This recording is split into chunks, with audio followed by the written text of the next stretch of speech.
The first anti-gravitational drone using magneto-hydrodynamic propulsion, or MHD, made its debut test flight in the desert around Edwards Air Force Base, where a number of prototypes came into being. The Belgians got a small glimpse of so-called UFOs in 1989 and 1990. The incriminating model was a triangular-shaped Astra TR-3B or XR-7, capable of flying in total silence at more than Mach 10. Now I would like to speak to you about another concrete application of such technology, the B-2 bomber, whose development started in 1982. The official B-2 stealth bomber, which flew for the first time in 1989, was to serve as cover for another unconventional B-2 to be built in parallel. This top-secret model used, among other things, a plasma creation system, exploiting the airflow like an MHD generator. This system produces ionization of the air around the B-2, thereby suppressing air resistance while ensuring total invisibility for any type of radar. This nuclear bomber has flown for 15 years now at more than Mach 10. It can fly around the Earth in just a few hours without being seen.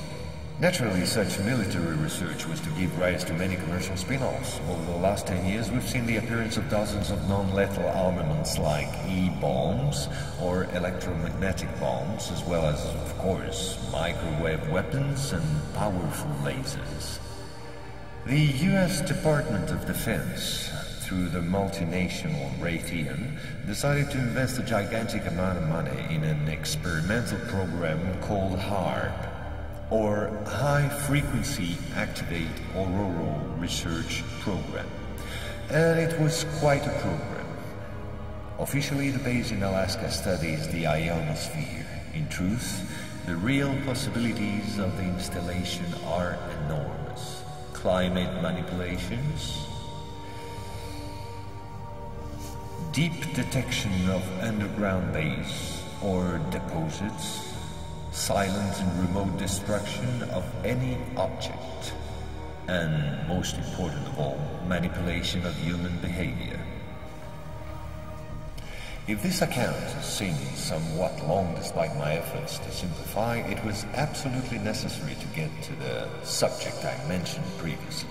Our research group is convinced that UFOs constructed by the Americans or Russians will be used to support an hoax attack on the Earth of extraterrestrial origin.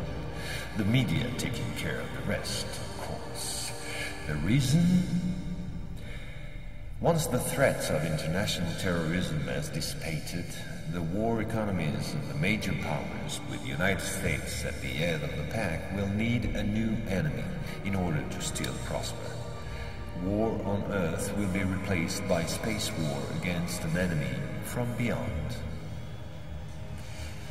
So then, gentlemen, I thank you.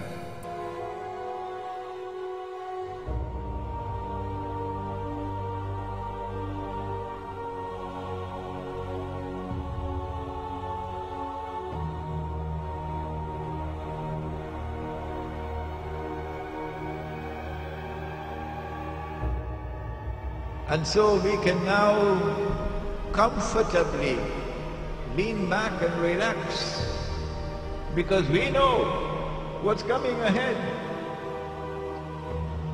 It's going to be a Star Wars confrontation between Russia on the one hand and its allies, which refuses to submit to someone ruling the world from Jerusalem, and therefore refuses to submit to the Anglo-American-Israeli alliance of the West.